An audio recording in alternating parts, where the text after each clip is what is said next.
네, 안녕하십니까. 성원이 되었으므로 지금부터 제72차 국민의당 의원총회를 시작하고자 합니다. 김동철 원내대표님께서 개회 선언을 해주시겠습니다.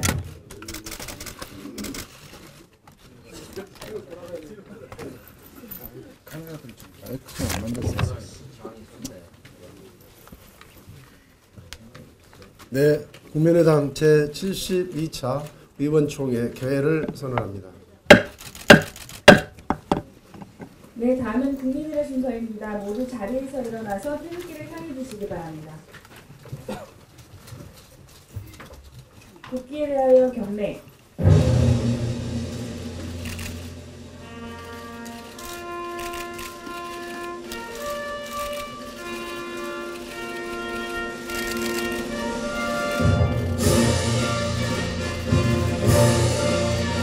나는 자랑스러운 태극기 앞에 자유롭고 정의로운 대한민국의 무궁한 영광을 위하여 충성을 다할 것을 굳게 다짐합니다.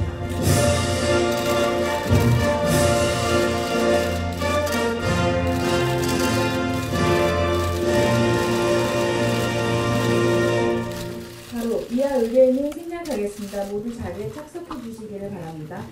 다음은 박주성 비상대책위원장님의 모두 발언을 듣겠습니다.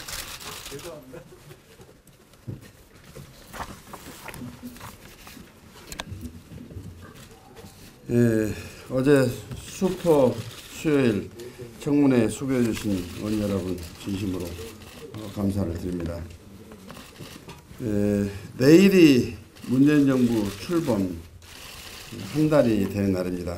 국민의 높은 기대에 부응해서 문재인 대통령은 파격적인 행보로 화답을 했습니다. 그러나 큰 그림이 없는 작은 파격은 오래 가지를 못합니다. 큰 그림이 없으니 벌써부터 국민과 시장에 명쾌한 변화의 시그널보다는 모호한 혼선의 노이즈가 지금 전해지고 있습니다. 사드 진실 공방이 그렇고 부동산 대책 혼란, 느닷없는 정세 논란이 그렇다고 생각합니다. 특히 협치의 비전도 흔들립니다. 협치는 말로만 일방적인 요청만 가지고는 되는 것이 아닙니다. 선협의를 하고 후 결정을 하는 시스템으로 패러다임을 전환하는 데서부터 출발이 된다고 생각합니다.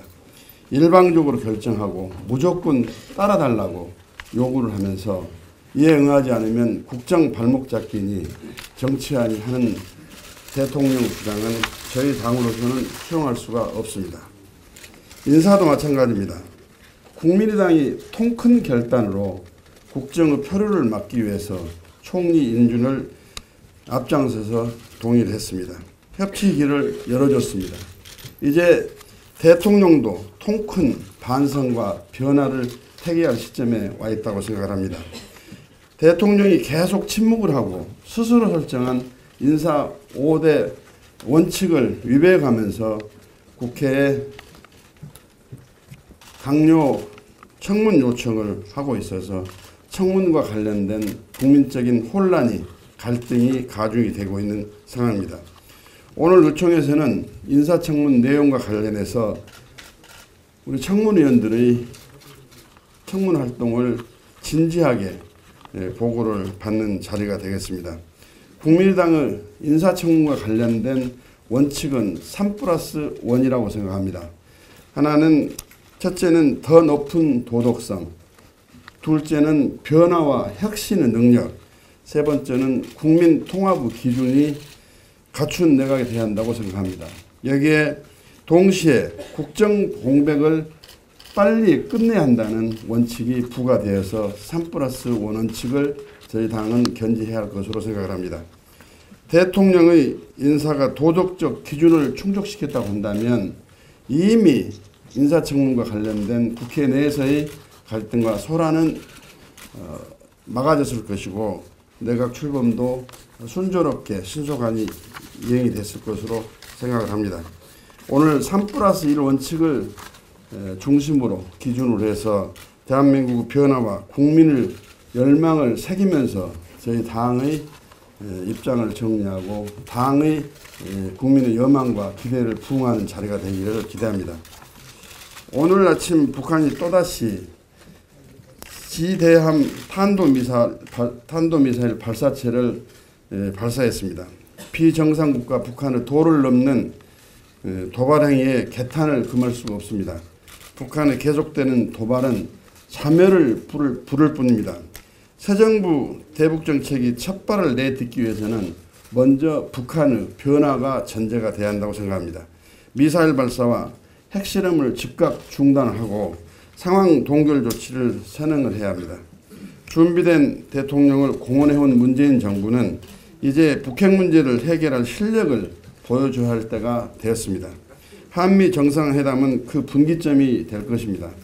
북한의 도발을 억제하고 한반도 평화의 새로운 전기를 마련할 중대한 정상회담에 대비를 철저히 해줄 것을 기대합니다. 국민당은 국가안보 수호와 한반도 평화를 위해서 초당적으로 협력할 자세가 되었음을 알립니다. 이상입니다. 네, 다음은 김동철 원내 대표님의 말씀을 듣겠습니다.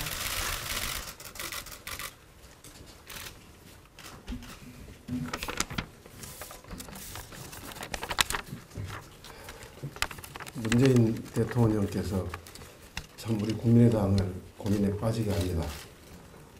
정말 흠없고 능력 있는 분들을 추천해 주셨더라면 이렇게 고민하지 않았을 텐데 그런 점에서 정말 너무 안타깝습니다. 늘 말씀드리지만 인사가 만사입니다. 인사에 실패하면 결코 성공한 대통령이 될 수 없습니다. 더구나 이번 인사청문회는 문재인 정부 내각의 첫 단추를 꿰는 일입니다. 한때 문재인 정부 인사는 상평 인사, 파격 인사로 국민의 호응을 받기도 했습니다만 이제는 우려를 표하지 않을 수 없게 됐습니다. 대통령 스스로 약속한 5대 인사 원칙은 지켜지지 않았고 공직 후보자는 물론 청와대 참모 인사에서도 잡음이 끊이질 않고 있습니다. 과연 인사 시스템이 제대로 작동하고 있는 것인지 묻고 싶습니다. 인사 문제로 인해서 협치의 근간마저 흔들리고 있습니다.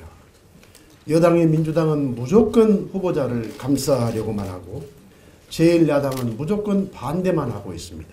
이럴 때일수록 우리 국민의당이 중심을 잡아야 합니다. 그래서 국민들은 우리 국민의당을 주목하고 계십니다. 국민의당은 당리 당략을 떠나 오로지 국민의 눈높이에서 후보자에 대한 자질과 역량, 도덕성을 엄정하게 검증할 것입니다. 국민의당이 솔로몬의 지혜를 발휘한다면 앞으로의 인사 원칙과 기준이 될 것이고 국민들로부터 지지를 받을 수 있다고 생각합니다. 오늘 거의 모든 의원님들께서 참석해 주셨습니다. 이 40분의 의원님들께서 지혜를 발휘해 주시면 우리는 국민들이 납득하고 국민들이 호응하실 수 있는 그런 결론에 도달할 수 있을 것이라고 생각합니다. 의원님들께서 개탄 없는 말씀 부탁드리겠습니다. 고맙습니다. 네, 다음은 이홍호 정책위 의장의 말씀 있겠습니다.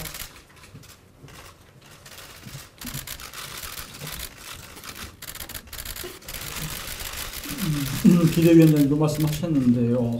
오늘 북한이 그 미사일 수발을 또 쏘았습니다. 국민의당은 북한의 계속된 도발을 강력히 규탄합니다.